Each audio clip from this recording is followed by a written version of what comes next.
Balding, see what a pro cosmetologist says about lace front wigs. I'm a 27-year licensed cosmetologist, retired. I just retired from a 27-year career.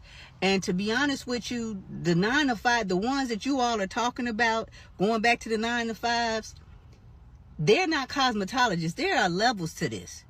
When you take the time to go to school, to learn your theory, to get licensed, it's a career. Majority of the stylists that a lot of these customers are going to, because you're not clients, you're chair hoppers. You go from one stylist chair to another stylist because of what you see on, your feed, on social media, on TikTok, IG. And yes, they do great hair, but majority of them are not licensed. You go for the specific style. You're not going for the complete service. As a 27-year veteran, I've worked in the salon. Back in the day, we used to do about 15, 20 clients a day. You understand? I worked for a product company. I was an educator and a platform artist. So my skill set and my experience set me apart from a lot of people.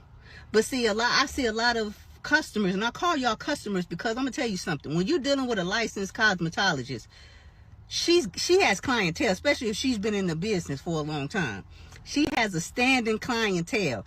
I could not have been in this industry 27 years if I didn't have clients. A lot of y'all are just chair hoppers. You see a particular style and you go get that style from that stylist, but you don't sit in her chair anymore. A particular style is just for a style. You're not going to a licensed cosmetologist booking the same day appointment. Because if she's good and she has clientele, you're not getting a same day appointment. You're not going to be able to just get in and out. You all want what's quick and convenient. And I get that. But understand this. When you get something that's quick and convenient, something's going to lack. As a licensed cosmetologist, you are required by the state to practice sanitation. A shampoo is required. It's a part of that sanitation process. If she's not licensed, she's not required to shampoo you. Okay? That's why they can charge you the upcharge for all of these different, like a la carte. She's not required by state to shampoo you. A lot of these new customers, and I say you customers because you don't keep up maintenance on your natural hair. You're not rebooking. You're not being consistent. You don't have a standing appointment. But the person that you're going to get a particular style, you're going to somebody else for another style. That stylist that you're dealing with, she doesn't know what a sodium hydroxide is. She doesn't know what a ammonium thioglycolate is. She don't know where the occipital bone is. She's not educated in theory. So let's get this all the way right. Don't get it twisted. If you take the time out to go to a licensed professional, she has made a commitment in her career. You just going for a quick fix to a YouTube University stylist that looks at this as a hustle. It's not a career to her. So yeah, of course, she's going to go back to a 9 to 5. It's levels. And you need to understand that.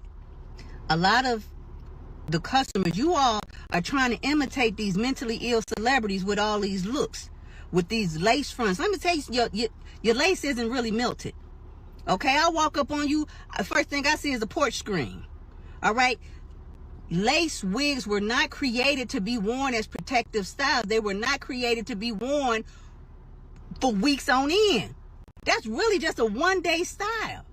Y'all be getting these lace wigs put on and wondering why you don't have no edges. I'm not going to even lie to you. It's a turnoff for me. It's a turnoff. It's unattractive in my opinion after that second day. She might have laid your hair and your lace that first day. But after the second day, that lace gonna lift. And I don't care how much got to be in the band you put on, I still see the porch screen when I walk up to you. Okay? Lace wigs were not created to be worn for a long period of time. You all take these styles, you see what you see on these celebrities and want to look. Everybody want to wake up looking like they're going to the prom every day. But underneath all of that, your natural hair is suffering. And your stylist that you're going to does not have the education to be able to treat your natural hair to stop your hair loss. And to all my licensed professionals, specifically the ones that's been in the hair game for at least 15 to 20 years, I really hope you planning your exit strategy, because at some point you're going to get tired too.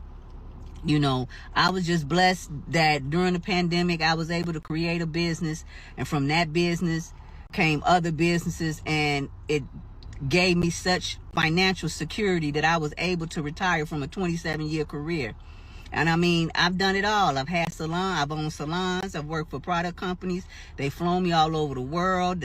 I did, you know, I'm on stage doing platform work, Afro World, Euro World, in London, all the Bonner brothers back in the day, the Proud Lady. So I had a great run. But I started becoming mentally and physically exhausted. So I really just hope that you planning your exit strategy, because at some point you will get tired too.